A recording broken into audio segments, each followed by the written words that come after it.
Frente Radiosa. El conflicto no es karma, es democracia. Complicamos la discusión. Hablamos de política. No lo soñé.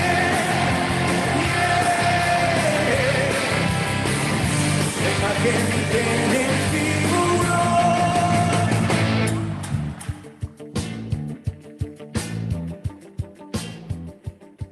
Pichincha Universal. Hola con todos y con todas, bienvenidos nuevamente a Frente Radiosa, un espacio que, como saben, está comprometido con debatir y agitar la política. Soy Isabel Díaz y me acompaña en la conducción Yura Serrano. ¿Qué tal, Yura? ¿Cómo estás? Hola Isabel, así es. Saludamos a toda la audiencia de Pichincha Universal a través del dial 95.3 FM y 94.5 para el noroccidente de la provincia de Pichincha, así también para Santo Domingo y para parte de las provincias de Esmeraldas y Manabí.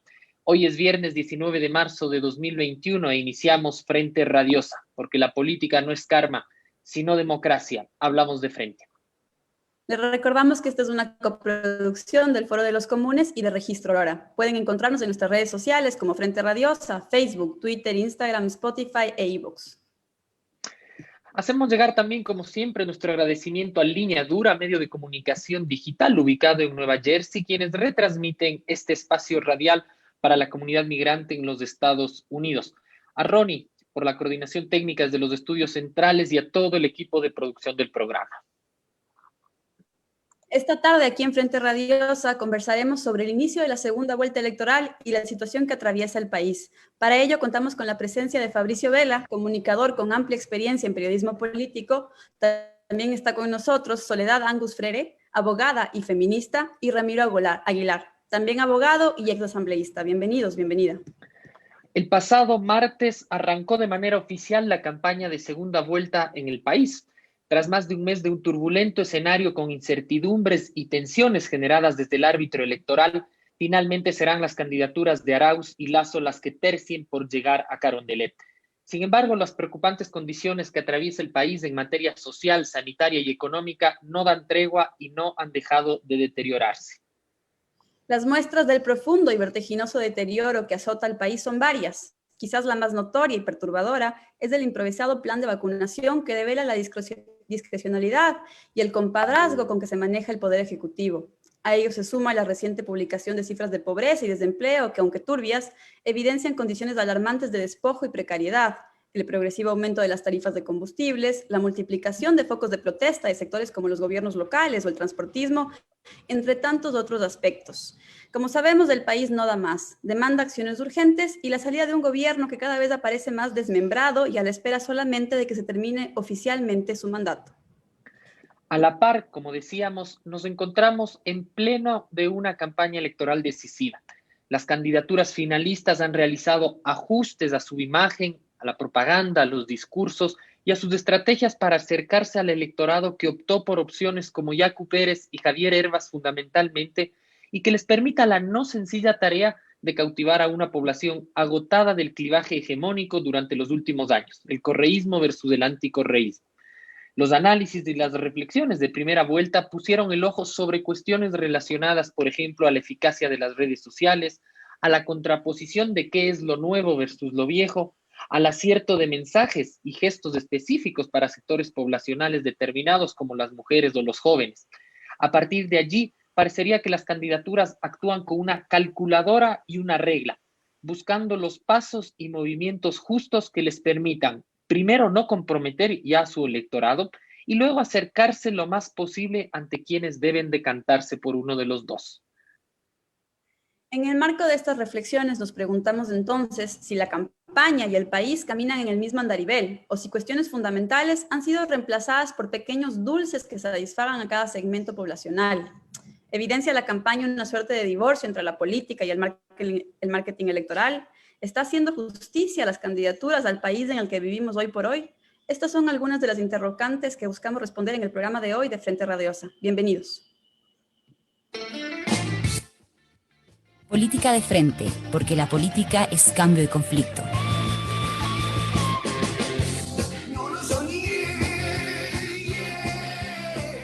Pichincha Universal.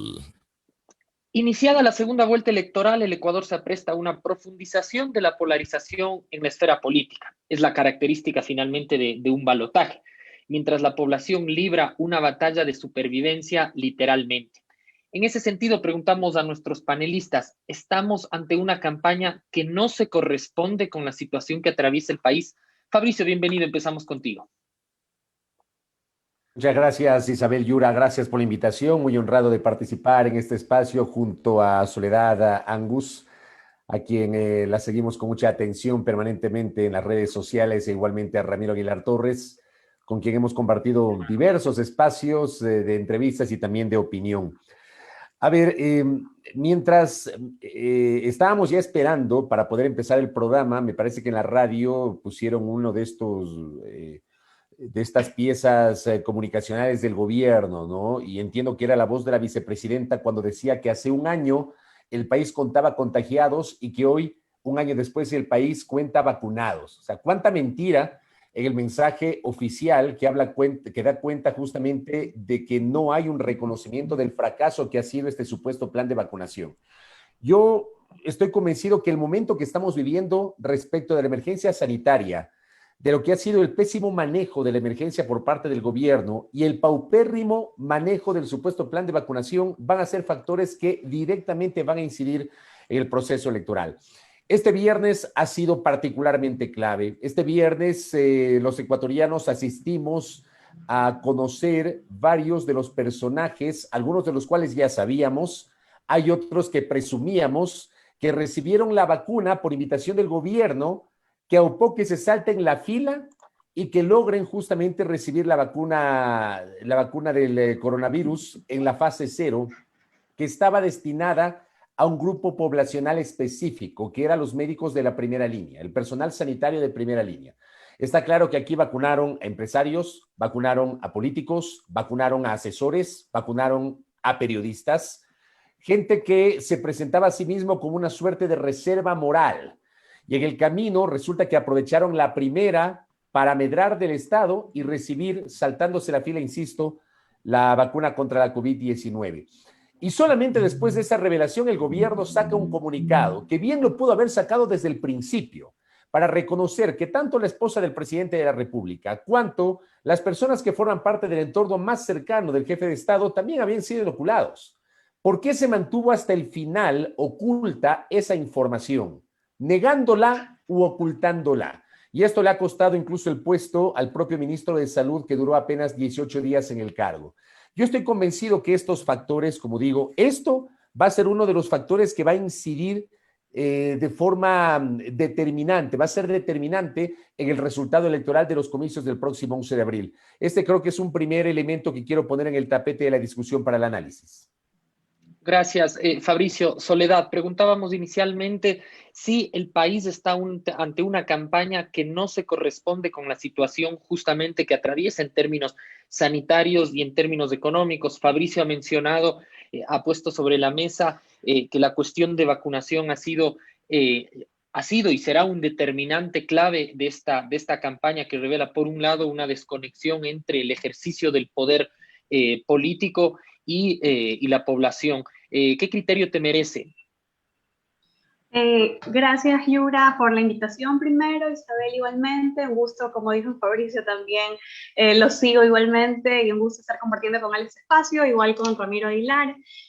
Bueno, definitivamente nos encontramos en una coyuntura completamente excepcional. Estamos en una época no solo electoral, sino que se suma a una crisis, como ustedes ya dijeron en la introducción, sanitaria, política, económica, de empleo, de diversas índoles, ¿no? Entonces estamos en una coyuntura bien particular, donde la ciudadanía, y digo yo desde una opinión netamente ciudadana, estamos esperando escuchar de los políticos que van a esta segunda vuelta cuáles son las propuestas concretas para atacar estas coyunturas y estas crisis de diversas índoles que estamos atravesando, ¿no? Lastimosamente, y lo digo nuevamente desde mi percepción ciudadana, hay unas campañas que se fijan o se anclan en la dicotomía correísmo y anticorreísmo y en los miedos que cada uno de esos discursos trae detrás y no en las propuestas o en las soluciones concretas. En lo que estamos hablando, por ejemplo, del plan de vacunación, por ahí se ha hablado de ciertos números de la vacunación en los 100 primeros días, pero no hay claridad tampoco de dónde saldrían esas vacunas o de cómo se ejecutarían dichos planes de vacunación, cuál sería la metodología concreta. Entonces, me parece que hay una crisis y una campaña electoral fundada en el miedo más que en las propuestas y en el conocimiento concreto de la ciudadanía de qué es lo que podemos esperar de una u otra alternativa, ¿no? Entonces, me parece que, como te decía, pues es un momento excepcional para el país y aquí se suma algo que para mí es muy grave, ¿no? Y que este gobierno que es y ha sido nefasto en el más profundo y completo sentido de la palabra, me parece que ha logrado dos cosas extremadamente peligrosas. La primera es que nos ha atrofiado por completo la capacidad de asombro.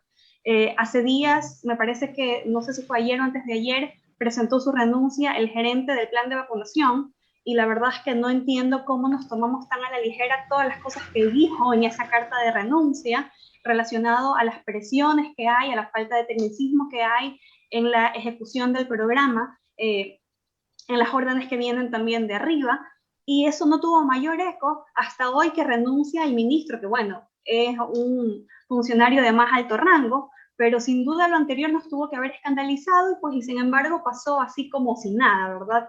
Entonces, eso me parece que es extremadamente peligroso porque plantea un escenario en el que la ciudadanía está un poco pasmada. Y pues además también se ha posicionado la idea de que lo público no funciona.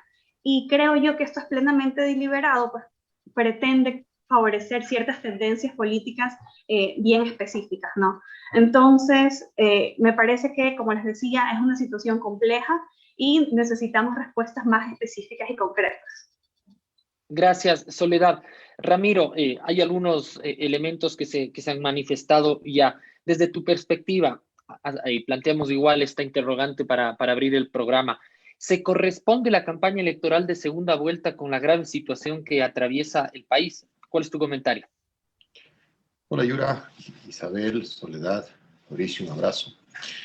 No, no se corresponde, en absoluto se corresponde. Es decir, es una campaña política que está caminando por un andarivel paralelo a la realidad. Es un universo paralelo. ¿Sí?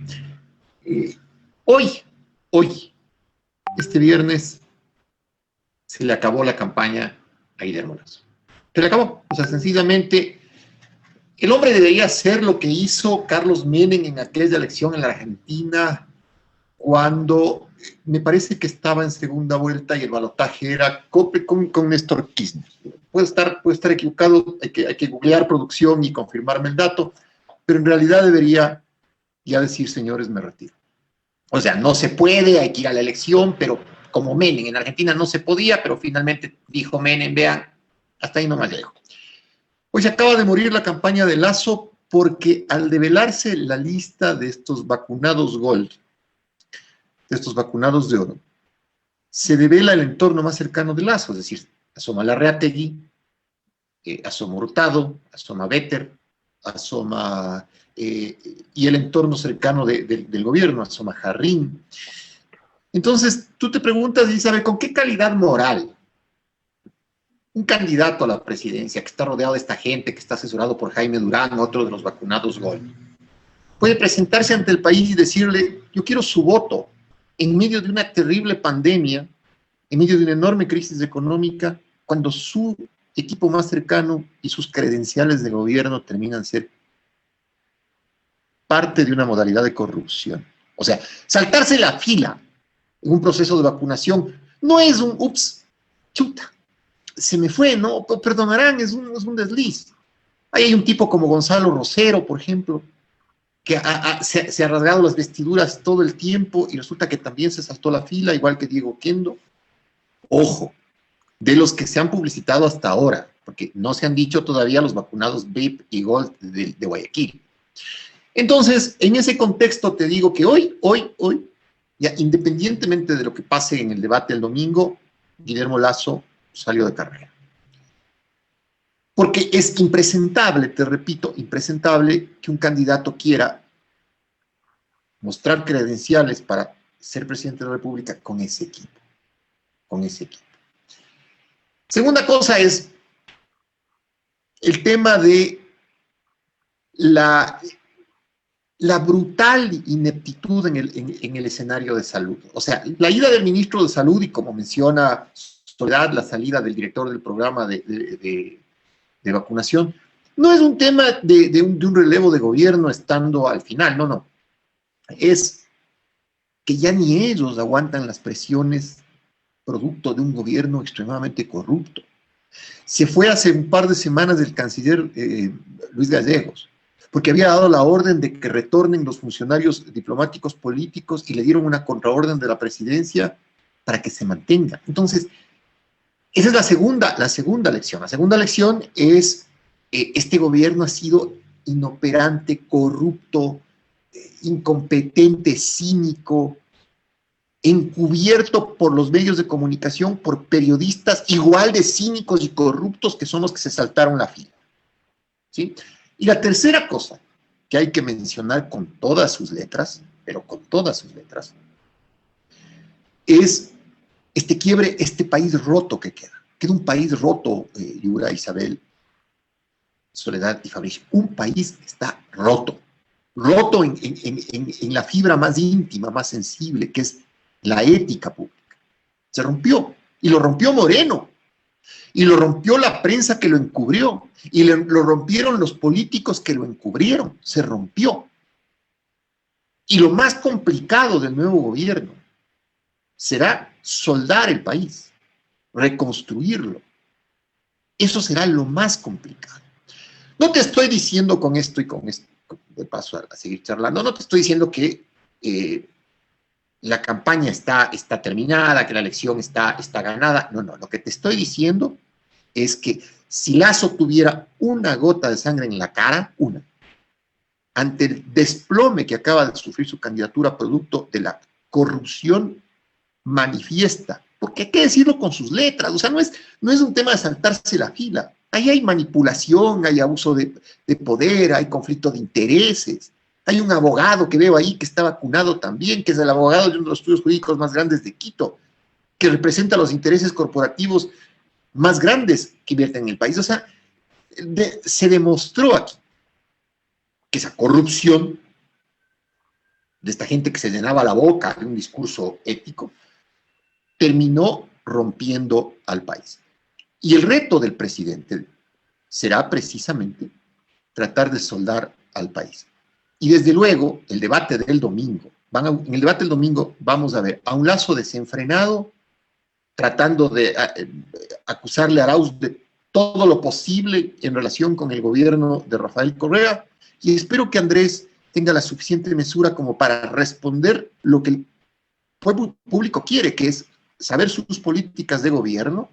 Pero te repito, si Lasso tuviera una gota de sangre en la cara, tendría que decir, señores, me retiro. Gracias Ramiro. Fabricio, voy contigo. Pensando en estas últimas semanas de la campaña y en ambas candidaturas, ¿crees tú que ha habido señales convincentes de una u otra candidatura para procesar demandas no incorporadas en la primera vuelta, para conectar con esta agravada situación del país a la que hacíamos referencia en la introducción y a la que he hecho referencia ustedes también? Y sobre todo para advertir de modo suficiente el riesgo en ciernes que vive el país de una ruptura democrática. Creo que la opinión de Ramiro fue clarísima. No sé cuál es tu criterio al respecto. Sí, yo tengo una posición sobre ese tema. Primero, a propósito de la referencia que hacía Ramiro Aguilar, fue en 2003. Efectivamente, Carlos Menem renunció, declinó participar en el balotaje y finalmente fue posesionado directamente como ganador de esa elección Néstor Kirchner. Esa fue la primera presidencia del kirchnerismo en la República Argentina, digamos, para darle continuidad a esta referencia que mencionaba Ramiro. A ver, hace algunos días, 2 semanas en realidad, un connotado articulista, yo creo que este momento político nos ha permitido develar algunas vacas sagradas, tanto del periodismo cuanto de la opinión, que han trasladado sus animadversiones y sus sesgos a lo que escriben o a lo que dicen, develándose como lo que son en realidad. Nada demócratas, solamente defienden la democracia y las libertades cuando les conviene, pero cuando les corresponde justamente hacerlo frente a situaciones como las que estamos viviendo en el momento actual, se revelan como lo que son en realidad. Y me refiero a Simón Espinosa, por ejemplo. Hay un artículo que publica hace 2 semanas en Diario El Comercio llamado Propaís. Encima un nombre que termina perdiéndose frente al contenido de ese artículo, en donde, entre otras cosas, Simón Espinosa pide la intervención de los militares. Primero, no presenta pruebas de que hubo fraude en la primera vuelta. Se muestra extrañado porque el candidato Arauz alcanza el 32%. Claro, porque resulta que en agosto del año pasado, el enguaraz secretario de la presidencia, Juan Sebastián Roldán, había sostenido en una entrevista con Carlos Vera que el correísmo no iba a obtener más allá del 4% en la próxima elección. Y porque la ex ministra de Gobierno en su momento, representando ese cargo, había sostenido que por el correísmo solamente votan en las cárceles del país. Bueno, resulta que el correísmo saca el 32% de la votación contra el pronóstico de estos personajes. Entonces Simón Espinosa se muestra extrañado y dice, ¿cómo es posible? Hay que probar que obtuvieron el 32% e invoca el papel de los militares. O sea, ¿de qué estamos hablando? Que un tipo que supuestamente se había presentado como prohombre de este país, desdiciendo de los valores democráticos que supuestamente defendía, invoque la presencia de los militares en servicio activo para que se metan y se inmiscuyan en solucionar los problemas que tenemos que solucionar los civiles. O sea, esto incluso rebasa los episodios del 97, cuando cae Bucarán, donde los militares fueron árbitros, cuando cayó Maguat, donde los militares tuvieron un papel protagónico en la revuelta de los coroneles de Fuerzas Armadas con los indígenas que provocó la caída de Maguat, o en el año 2005, cuando el Congreso Nacional inconstitucionalmente destituyó a Lucio Gutiérrez, invocando la supuesta causal de abandono del cargo cuando Gutiérrez estaba en Carondelet despachando. ¿Ya? Intervinieron los militares y le quitaron el apoyo al presidente de la República. Y no es una defensa ni a Maguad, ni a Gutiérrez, ni a Bucarán. Es simplemente un recorderis histórico de cosas que han pasado en el Ecuador, en donde los militares han tenido un papel protagónico. O sea, ya basta de pretender invocar a los militares, como si los militares estuvieran encima del bien y del mal. Los militares son militares y no tienen por qué inmiscuirse en los problemas de los civiles. Y los civiles tenemos la obligación de solucionar nuestros problemas. Pero tenemos ese llamado de Simón Espinosa, que claro, hay gente que lo respalda. En un primer momento el propio Yacu Pérez replicó el artículo de Simón Espinosa y 2 días después tuvo que recular, echarse para atrás y decir, no, el hecho de que yo haya compartido el artículo no significa que esté de acuerdo. O sea, ya se dio cuenta de la estupidez que estaba cometiendo el candidato Yacu Pérez, que finalmente parece que ha bajado las armas y ha decidido aceptar el resultado electoral. Luego, digamos, todos estos primeros días de campaña electoral nos han tenido hablando de esto, hablando del plan de vacunación y el desastre del gobierno, hablando de la supuesta relación de Lasso con el gobierno, hablando de la supuesta cercanía de Arauz con Correa y ciertos discursos de Correa que también hay que cuestionar, que creo que no son discursos que le abonan a la tranquilidad del debate político, y no hemos escuchado propuestas de mayor profundidad. Me parece que por ahí falta. Hay cuestiones sobre las cuales quisiéramos tener claridad los ecuatorianos. ¿Qué piensan los candidatos, por ejemplo, sobre la forma de reactivar la economía? ¿Qué van a hacer con el acuerdo con el Fondo Monetario Internacional? ¿Cómo van a procesar los acuerdos que van a necesitar con la Asamblea Nacional? ¿Qué va a pasar con la ley de apoyo humanitario? ¿Qué va a pasar con otro tipo de leyes que deben ser procesadas o que deben ser derogadas por la Asamblea Legislativa? Hoy al mediodía participé en la grabación de un espacio para el sector de la construcción. El sector de la construcción no sabe a qué apostarle porque siente que los candidatos presidenciales no han sido claros respecto de cuál es su propuesta económica para reactivar al sector de la construcción tan deprimido en los últimos tiempos, no solamente por la pandemia, sino por la ausencia de inversión pública, porque la plata del sector público no sabemos a dónde se está yendo, ¿ya?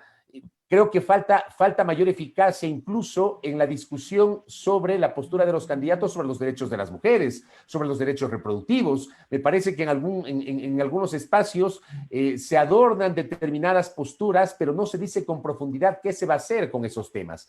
Creo que la discusión está verde, muy verde, y yo estoy convencido que el debate del día domingo va a ser clave para conocer las propuestas a profundidad de los candidatos, y yo creo que va a terminar de incidir en el voto de los indecisos, de aquellos que todavía no resuelven por quién votar, o por Lasso o por Arauz.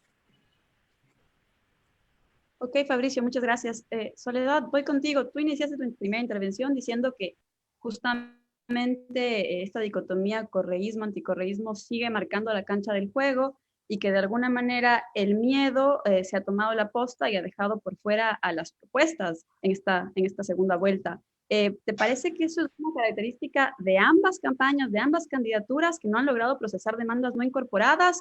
O más bien, ¿cuál es tu criterio al respecto? Bueno, yo creo que ambas candidaturas han caído en ello, una más que otra, y yo creo que esa es la de Lasso. Bueno, en la primera vuelta vimos una campaña muy grande y muy fuerte con esto de el miedo a ser Venezuela y a la desdolarización. Me parece que ahora un poco Lasso está apuntando en su campaña a incorporar o a tratar de incorporar a los votantes de Javier Herbas y de Yacu, abriéndose supuestamente al diálogo con diversos activistas o líderes de opinión que representan una u otra demanda. Particularmente a mí eso me genera mis dudas y mis reservas. Primero porque cualquier cosa que digan ahora y que no esté incorporado en el plan de gobierno, pues será muy fácil para los candidatos luego simplemente no tomarla en cuenta, no cumplirla. Más aún si tomamos en cuenta que hace menos de un año, en 2019 y en 2020, hemos tenido pronunciamientos del candidato en el sentido completamente opuesto a los derechos a los que ahora quiere plegar y solo con fines electoreros. Es decir, para mí todo esto es un tema de clientelismo nada más partidista. Es muy complicado poder creer en una postura que es diametralmente opuesta a todo lo que ha manifestado el candidato en sus no solo campaña previa en la primera vuelta, sino en los 10 años que tiene haciendo campaña para llegar a un cargo. Entonces, me parece a mí que genera más dudas que certezas. Particularmente te puedo contar que como abogada, como feminista, como miembro del movimiento de mujeres, activista, durante la campaña y la pre-campaña no tuve problema en privado en sentarme a conversar con diversos políticos acerca de mi perspectiva, mis sugerencias, mis críticas y las cosas que yo creía o creo que deben considerarse en una agenda de derechos y en particular de derechos de las mujeres. Entonces, muchas candidaturas estuvieron trabajando previamente en eso y me parece que haber trabajado previamente en eso para incorporarlo en su plan de gobierno y para manifestarlo en la campaña en primera vuelta es algo mucho más honesto que simplemente ahora, de cara a una segunda vuelta a la que el candidato casi ni entra, porque, repito, 10 años de campaña y el candidato no llegó ni al 20% de la votación, pues obviamente es preocupante y además es vergonzoso, ¿no? Para el candidato y para todo el equipo que lo rodea y que lo ha estado asesorando en esta campaña, porque cómo es que Herbas, que apareció en esta campaña electoral, se quedó a 3 puntos de un candidato que tiene 10 años en la palestra política, ¿no? Y me parece que, bueno, eso también no solamente tiene fundamento en que si creemos o no creemos en el candidato que va a responder a estas demandas sociales a las que ahora se quiere supuestamente adherir, sino también tiene que ver cómo leemos o cómo identificamos al candidato, ¿no? Estamos en esto, conversamos hace un momento, de esta tremenda crisis que vive el país. Esta tremenda crisis que vive el país tiene una cara que es Lenín Moreno y pues habrá que ver, y eso me parece que es lo que van a decir las elecciones siguientes, con quién el país, con quién la ciudadanía asocia a Lenín Moreno como aliado o como alianzas. Arauz, De acuerdo, y al correísmo que hay detrás, o a Lasso y a su movimiento político. de acuerdo, Soledad, muchas gracias. Ramiro, te hago la misma pregunta que le planteaba Soledad. En tu opinión, ¿crees que han habido señales convincentes de una u otra candidatura para procesar las demandas no incorporadas en la primera vuelta, pero también para advertir el riesgo que se cierne sobre la democracia acá en el país? ¿O dirías más bien que el marketing le está ganando la partida a la política? Sobre todo retomando la idea del país roto que me colocabas en tu anterior intervención. Yo he visto una campaña de Arauz muy clara y además muy agredida. No te olvides que contra Arauz lanzan los dardos del supuesto financiamiento del Ejército de Liberación Nacional y el aporte de $80,000 de alias Uriel, y se dan el trabajo de traer al fiscal general de Colombia una semana después de la primera vuelta. Contra Arauz salió este artículo triste y pobre de Simón Espinosa. Contra Arauz se levantó la polémica de excluirlo del postdebate, y que se centró en Yacu y en Lazo disputándose cada uno el 20% cuando había un candidato que sacó 12 puntos de diferencia. Y la campaña de Arauz ha respondido con frontalidad frente a los acuerdos con el Fondo Monetario que mencionaba Fabricio, frente a la reactivación económica, frente al plan de vacunación, que por cierto a mí me habría gustado mucho, y no se lo he dicho en redes porque hay cosas que hay que decirse mirándose a la cara. A mí me habría gustado mucho que Fabricio Vela modere el debate. ¿Por qué? Porque primero es el decano del periodismo político en el Ecuador, no contaminado, es decir, tiene una memoria prodigiosa, es Fabricio el memorioso, como el cuento de Borges. Y segundo, porque creo yo que el periodismo político necesita relevo.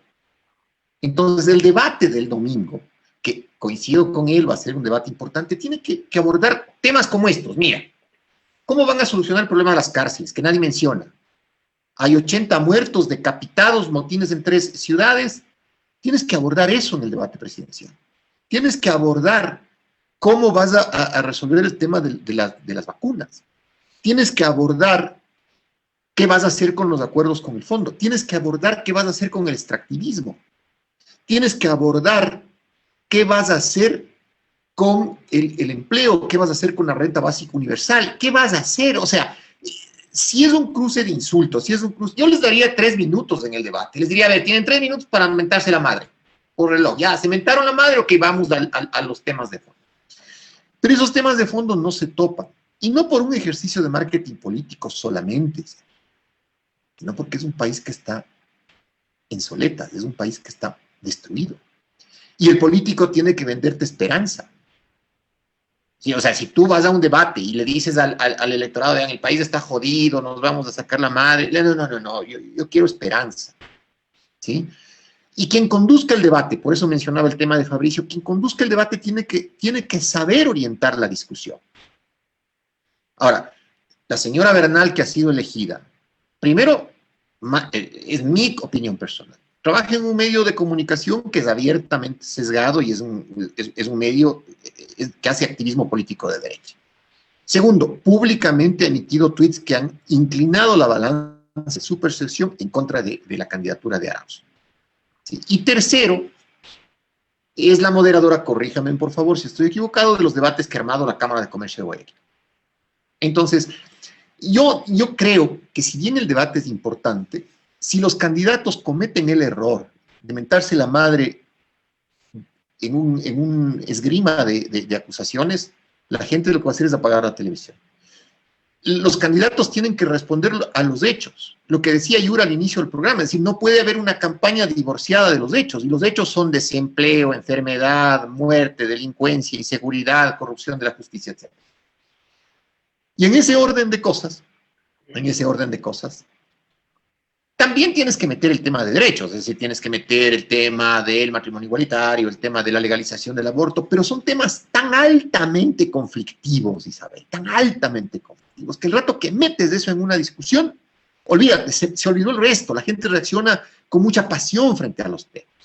Entonces, no son temas que deban ser evadidos, ojo, tienen que ser discutidos y resueltos, pero creo yo que ante esa necesidad de ir sanando el país, de soldarlo, de no ahondar en la ruptura, me parece a mí que debería priorizar el debate lo que el ciudadano, independientemente de su posición política, quiere solucionar a corto plazo.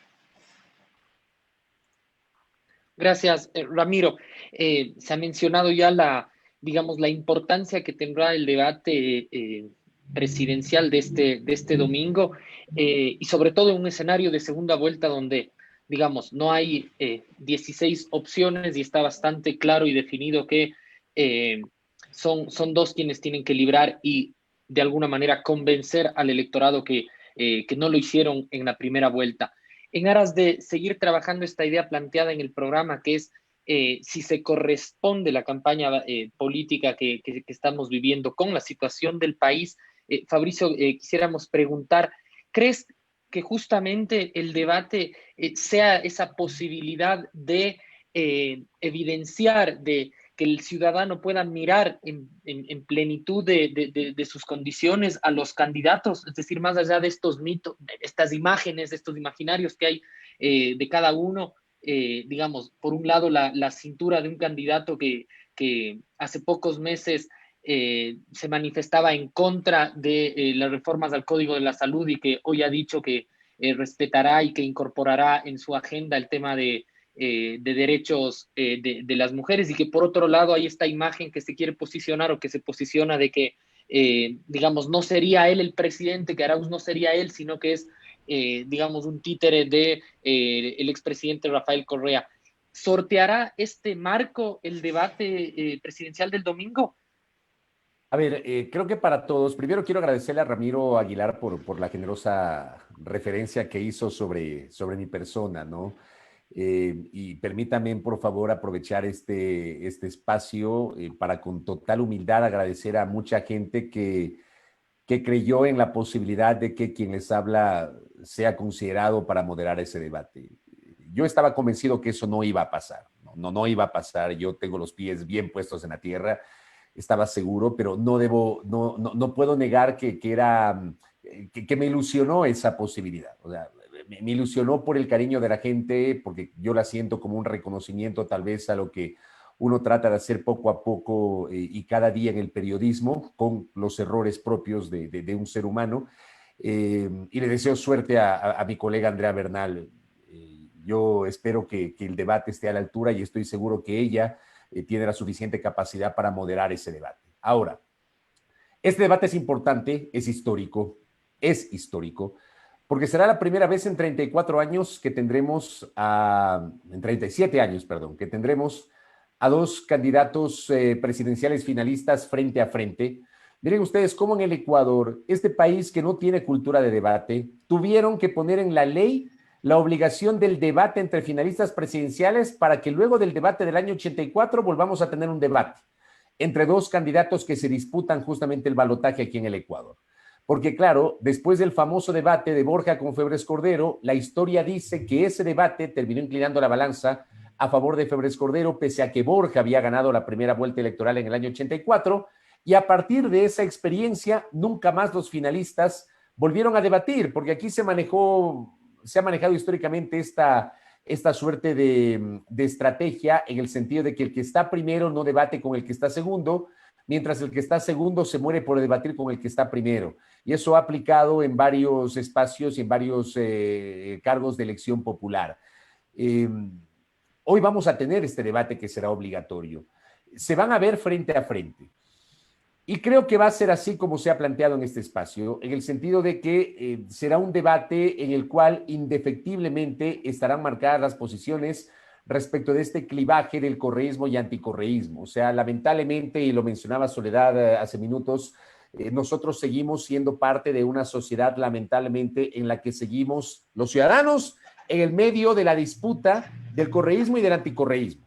O sea, aquí lamentablemente hay un segmento de la sociedad y del periodismo, yo soy absolutamente claro en ese sentido y autocrítico en ese sentido. El periodismo también, como se dice popularmente, como que se la tiene tatuada, ¿no? O sea, ¿es el correísmo o es el anticorreísmo? Aquí no hay medias tintas. La gente no se pone a reflexionar por qué Yacu Pérez obtuvo el 19% de la votación y estuvo a punto de llegar a la segunda vuelta electoral.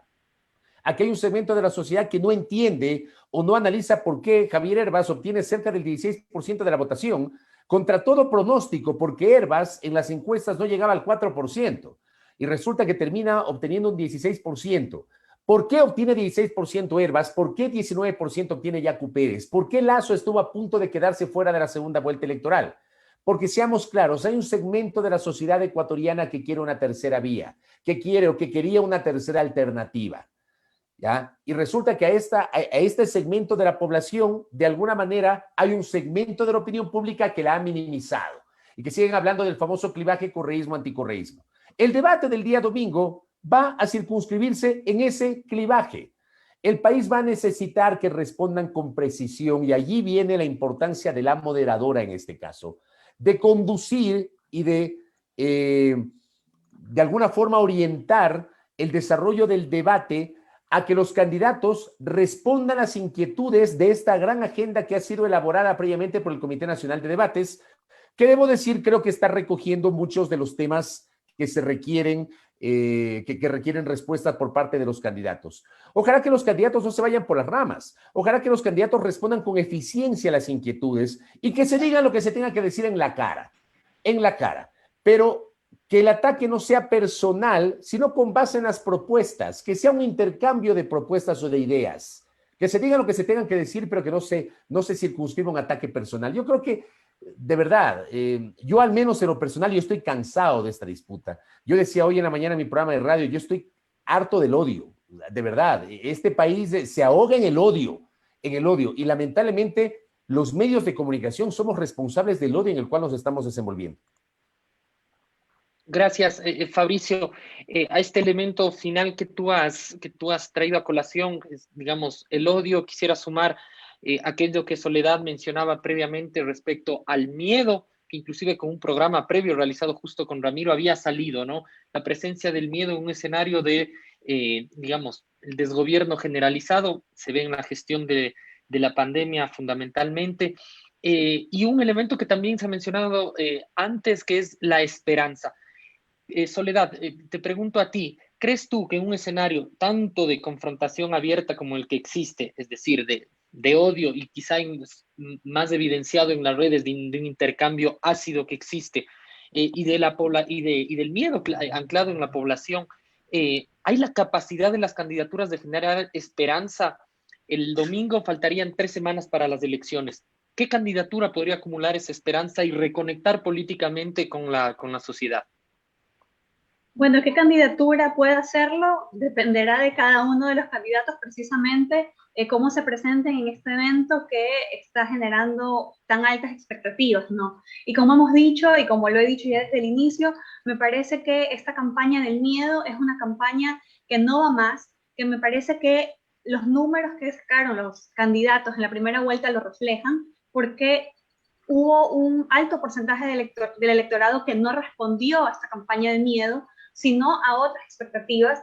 Y aquí me tomo el atrevimiento de discrepar con Ramiro Aguilar cuando mencionó que hay ciertas cosas que son más inmediatas o urgentes que otros temas que pueden ser más complejos o que pueden hacer el debate más álgido, más confrontativo, porque a mí me parece que temas como los temas ambientales y temas como temas de los derechos de las mujeres no pueden ser más tratados como temas accesorios o secundarios. Si hablamos de una crisis económica, si hablamos de una crisis de empleo, pues la pobreza la sufrimos mayormente las mujeres en nuestras vidas y en nuestros propios cuerpos. Las mujeres somos, por el sistema cultural y social en el que aún vivimos, somos las cuidadoras por excelencia. Entonces, sobre nosotras recae la mayor cantidad de trabajo de cuidados.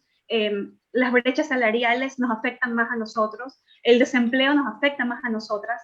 Entonces, me parece que los temas, por ejemplo, y particularmente me refiero a los derechos de las mujeres, no son temas que pueden ser tratados como accesorios o secundarios, porque son temas que están transversalmente inmersos en las crisis que estamos viviendo, sanitaria, políticas, económicas. Hay crisis de representación de la ciudadanía, de las mujeres en particular, también de los jóvenes. Entonces, me parece que estos puntos son transversales y deben estar integrados en las propuestas que hacen los candidatos. Me parece que también si apuntamos a una campaña que sea una campaña de esperanza, hoy leía un dato interesante de un análisis que hay de cuán alineadas están las propuestas de los candidatos a los objetivos de desarrollo sostenible para una Agenda 2030, y veíamos ahí cómo pues no, ninguno de los dos candidatos cumple completamente o está alineado completamente a estos objetivos de desarrollo sostenible. Sin embargo, por ejemplo, Arauz tiene muchísimos avances o muchísimos desarrollos que se acercan más al cumplimiento de este plan.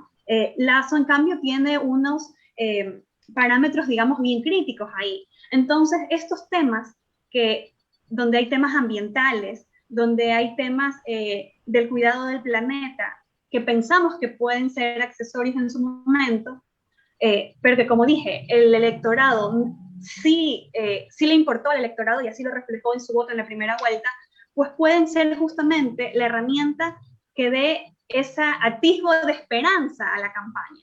Decir, ok, mi plan de gobierno, y como decía un poco Fabricio en su intervención, ¿cuál es la propuesta concreta? Ok, mi propuesta concreta es esto, está alineada a los objetivos por esto, está alineada a los estándares internacionales por esto, y vamos a hacer tales y tales cosas, de manera puntual y concreta, y de manera que apunte, como tú dices, a la esperanza y no más al miedo de que con un candidato nos vamos a convertir en lo uno o que con el otro candidato nos vamos a convertir en lo otro, porque lo que ahorita tenemos miedo los ecuatorianos no es en convertirnos en nada, sino en seguir siendo el Ecuador que somos en estos momentos y que no da para más.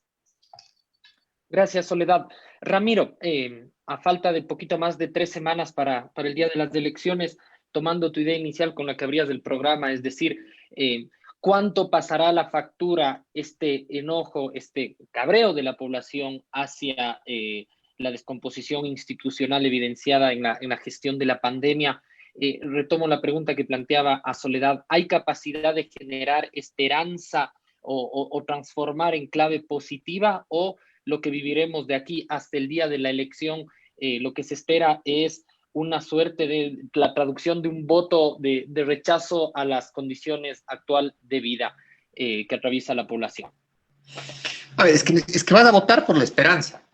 Un paréntesis antes, mi querida Soledad, desde hace muchos años y públicamente he sostenido que debe no solamente despenalizarse el aborto, sino legalizarse el aborto en general, y soy un partidario del matrimonio igualitario. Si yo creo en los derechos de las minorías y creo en los derechos de las mujeres, y creo que eso debe materializarse ya. Lo que te estaba diciendo es que son temas que despiertan tanta sensibilidad en el electorado que si los incluyes como la columna vertebral de un debate, entonces polarizas tanto la discusión que terminas evadiendo la discusión de otros temas. Es decir, en la corteza cerebral de quienes ven el debate se queda solo la discusión sobre estos temas y se separa estos temas de los otros temas. No hay ahí una balanza de cuáles son más importantes que otros. Todos son importantes, pero tienes que tratarlos en 2 horas, de tal forma que hay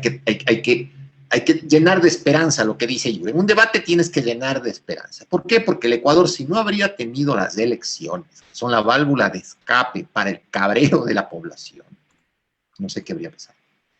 O sea, sencillamente no sé. Todos estamos esperanzados en ir a votar el 11 de abril y que eso se termine. Y vamos contando los días. Literalmente contando los días. Pero porque tenemos la esperanza de la democracia, la alternabilidad, la elección y el hecho cierto de que Moreno se va el 24 de mayo de este año. No me cabe en la cabeza qué habría pasado en el país si esto no fuera una válvula de escape y un hecho social. Y cuando hablas de esperanza, entre otras cosas tienes que hablar de un país unido.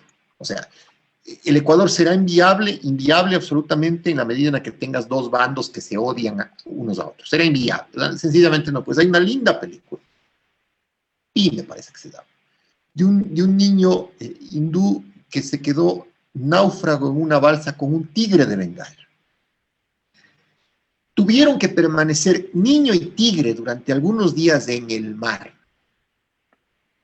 Y ni el tigre devoró al niño, ni el niño permitió que se muriera ahogado el tigre. Después, cuando llegaron a tierra, solamente el tigre le regresó a ver y se fue. Entonces, esa es la analogía más grande que yo puedo encontrar en este momento.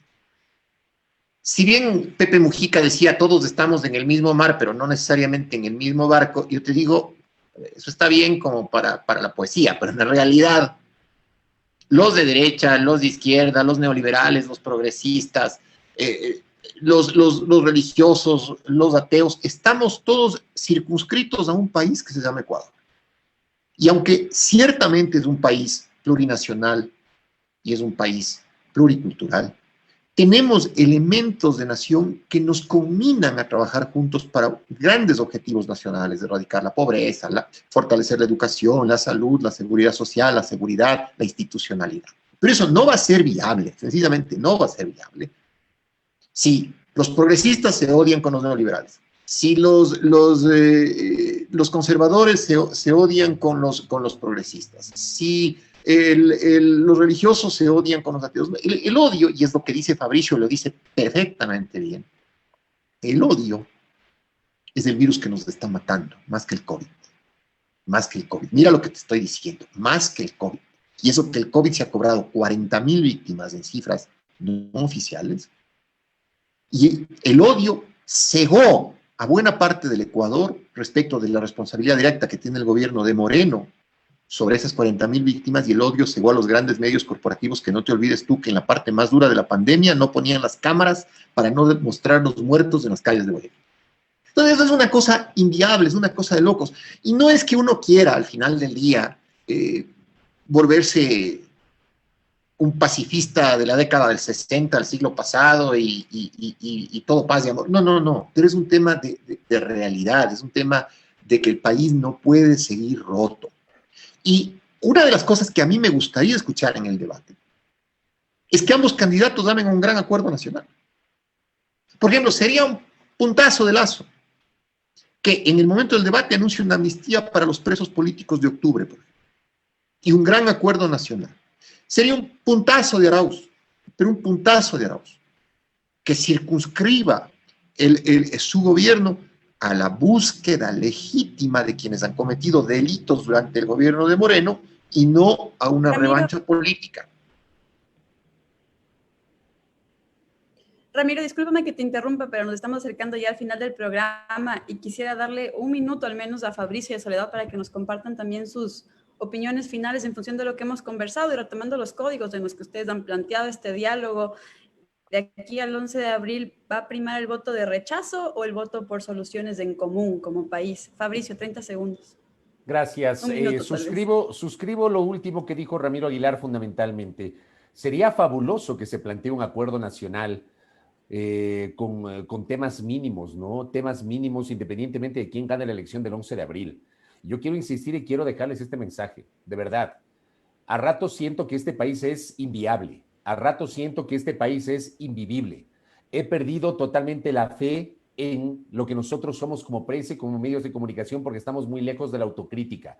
No hemos logrado procesar y entender que luego de octubre del 2019 el periodismo ecuatoriano está viviendo sus horas más oscuras.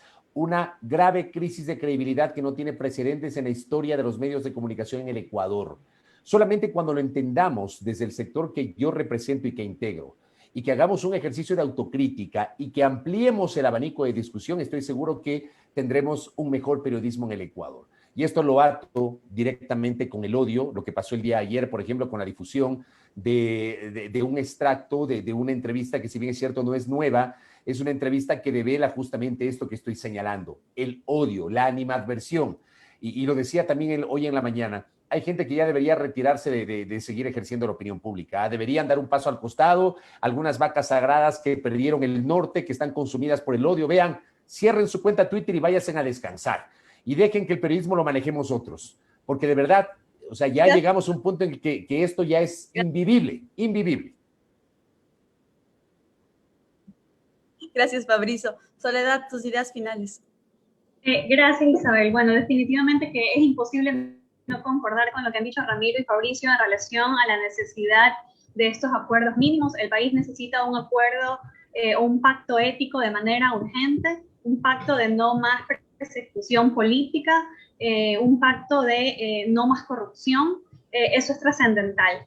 Permitir la gobernabilidad no querrá decir gobernar los unos con los otros, porque lo que necesitamos es una oposición franca y decente, ¿no?